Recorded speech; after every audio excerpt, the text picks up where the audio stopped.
Peter Lavelle always tends to, win the debates against the guests who are opposed to his view. Peep this out real quick. You'll hear a lot of stuff that sounds like something I would say, and you will hear a little bit from this guy who is trying to say religion is the problem, which proves my point.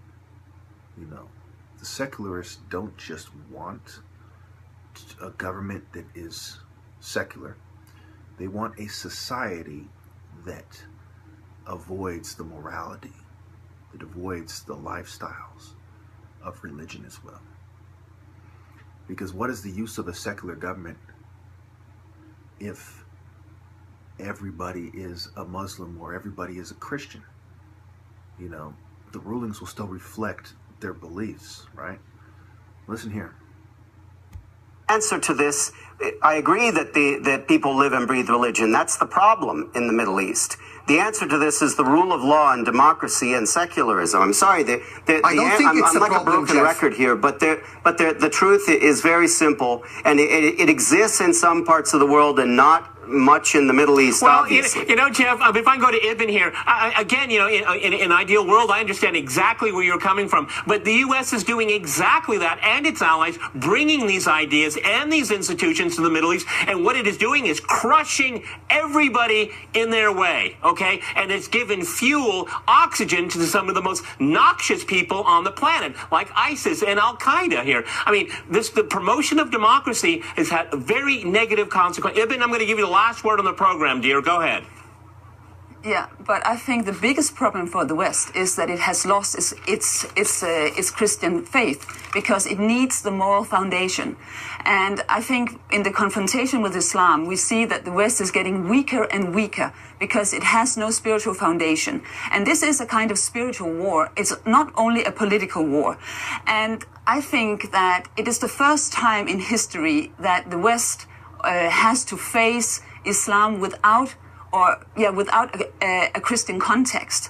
And we can see every day that Europe is getting weaker and weaker and will not win the fight over Islam. And I also have to say to the two gentlemen here that the goal of Islamic State is actually to conquer Rome, because they want to go to Rome and they want to govern in the place. Okay, on that note, we have to wrap up here. We've run up. Yes, she made good points. She was the best speaker in this crosstalk Endangered Christians, even though there was, I believe, a reverend there. But he made pretty good points as well. Yes. You cannot beat somebody with you can't beat a group with strong religious convictions by being some weak, people. Some people who are full of complexes, some sissies that believe they can group together and defeat these people. It doesn't work that way, The same reason I'm the top martial artist and not any secularist, not any atheist, not any gay, not any Satanist, not any criminal, not any feminist, not any racist, etc., is because of my strong religious convictions. Now you can chop it up to psychological factors as a result, or you can chop it up to a deep connection with the Lord, okay? Or you can see that it is a mix of both, but first and foremost, it is a deep connection with the Lord. It doesn't change the fact that you cannot beat the most determined philosophies by being a weakling, by being a philosophical weakling. Okay, it's just not gonna work. So I think it's rather pathetic that the West is losing because they cling on to these Masonic principles of separation of church and state and secularism and, scientism, scientific racism.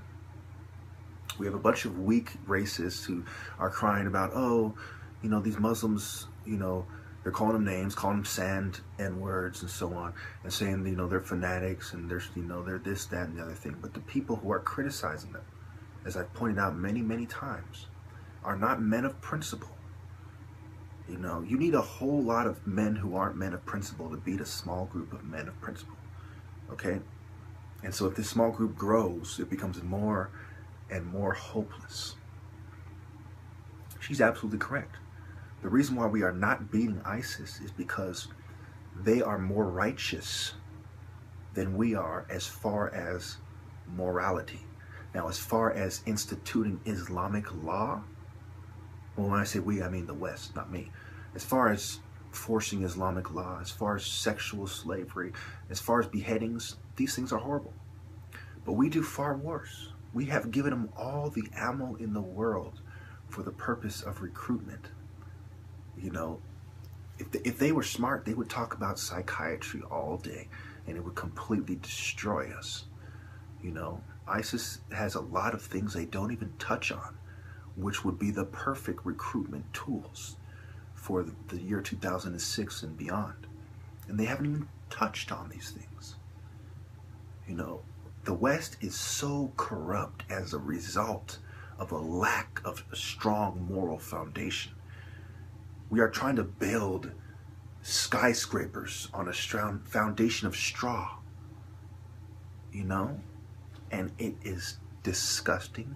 It is pathetic. And when the whole thing falls over, the same people who are to blame will blame the philosophies that could have saved us.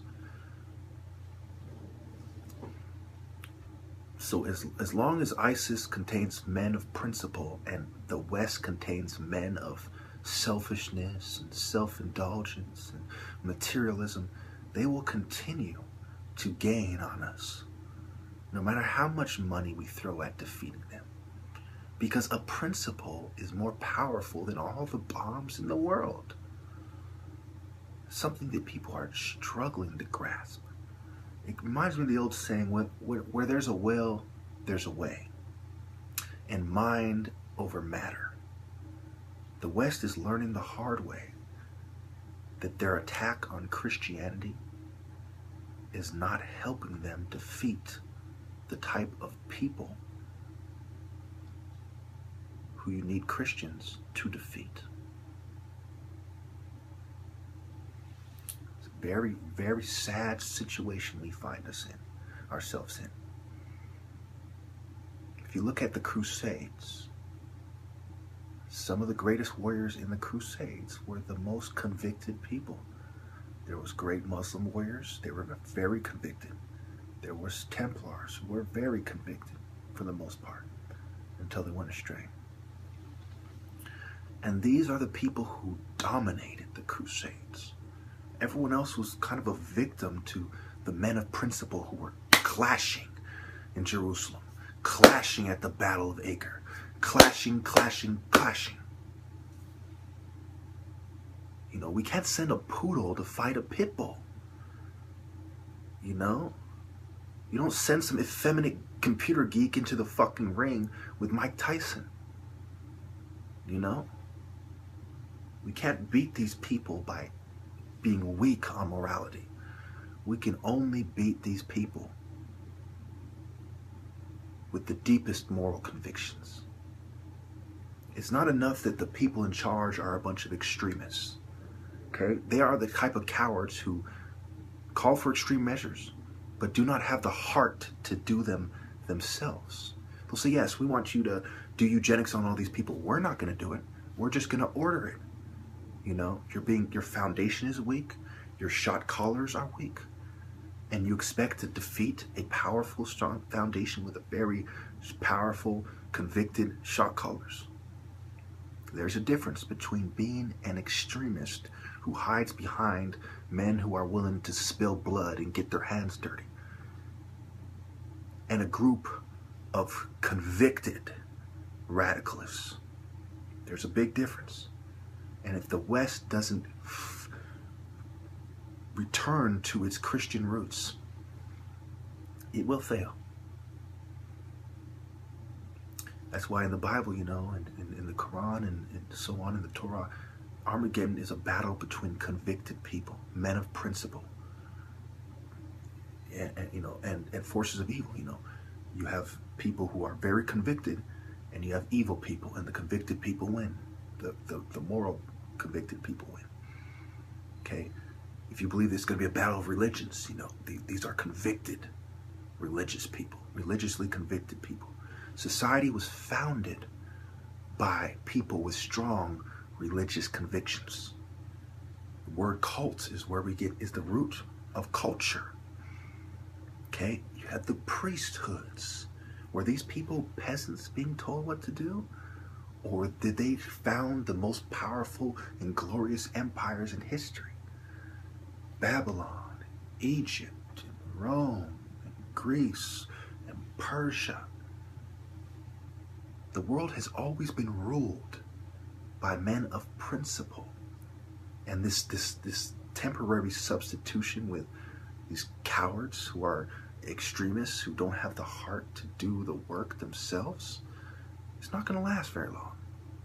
They're going to get killed because they are cowards, because they are weak, because they lack strong religious convictions.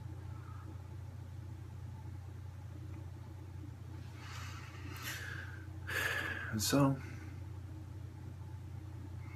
once you spread the same sentiments that the ruling class have among your general population, you have created a nation of weaklings, just waiting to be preyed on. Thank you. Peter LaVille always tends to, win the debates against the guests who are opposed to his view. Peep this out real quick. You'll hear a lot of stuff that sounds like something I would say, and you will hear a little bit from this guy who... In the Middle East. The answer to this is the rule of law and democracy and secularism. I'm sorry, I don't think it's I'm like problem, a broken Jeff. record here, but the truth is very simple, and it exists in some parts of the world and not much in the Middle East, well, obviously. Jeff, if I can go to Ibn here, again, in an ideal world, I understand exactly where you're coming from, but the U.S. is doing... He's trying to say religion is the problem, which proves my point. The secularists don't just want a government that is secular.